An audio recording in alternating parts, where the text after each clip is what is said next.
right, so in order to fill out the reclassification rubric, you are going to log into Frontline. You're going to go to LPAC, data entry, and then I would click on My Students because that's going to have all your students.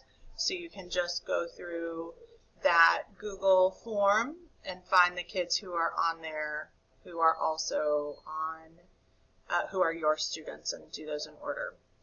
I'm showing you a fake student so that I don't have to blur things out, which is why I'm not clicking on My Students, because if I pulled up a student, I'd have to blur it out to put it, to publish the video, and I don't want to do that. So here's my fake student.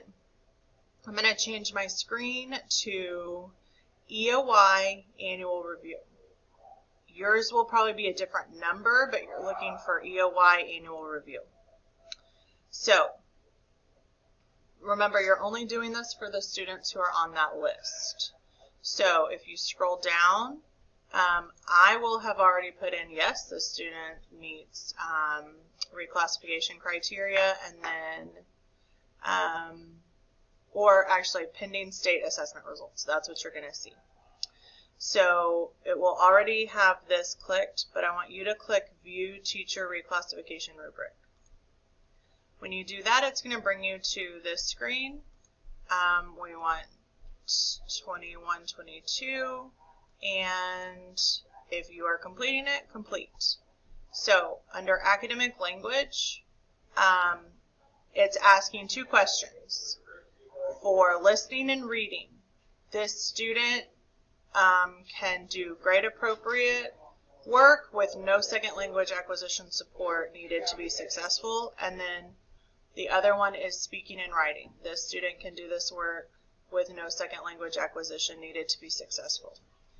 For a student to exit, you guys have to click both of these. No second language acquisition support. So remember, this reclassification hinges on them passing the STAR test in reading and also scoring advanced high in all of TELPAS. The reason they're on the list right now is because they scored advanced high in writing, and they don't have any accommodations for the reading STAR. So that's how they got on the list to begin with. And then we have listening, speaking, and reading TELPAS that we're waiting on. And then we also have this reading STAR test that we're waiting on. So the way you answer these questions is if that student scores advanced high on everything and passes the STAR test, can they complete grade appropriate work with no second language acquisition support? Yes, because they passed everything. And so you don't have to look at this as, well, sometimes they need extra help in class. But if they pass the STAR and if they score advanced high in all domains on TELPAS, they're proving they don't need second language acquisition. If this particular student, this fake student, comes back, we come back in August and we see, oh, they scored beginning on writing and they bombed the STAR test, this form isn't going to matter. So please don't click they need second language support, because that's a terrible reason for a kid not to exit. So if you have questions about this, if you're worried about it, come and talk to me.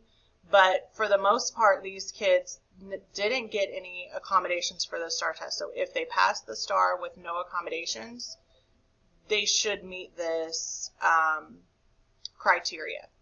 So then, do they demonstrate readiness for reclassification as English proficient? Again, if they meet all of the requirements between TELPAS and STAR test, yes. And if you have questions about that, let me know, because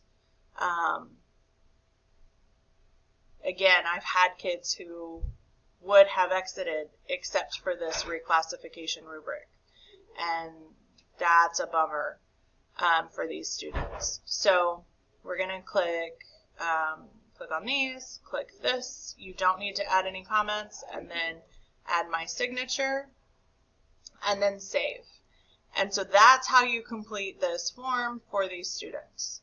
Again, if you have questions, come and talk to me, but if these students meet all of the exit requirements outlined, they should meet these reclassification requirements too. Let me know if you have any questions. Thank you so much.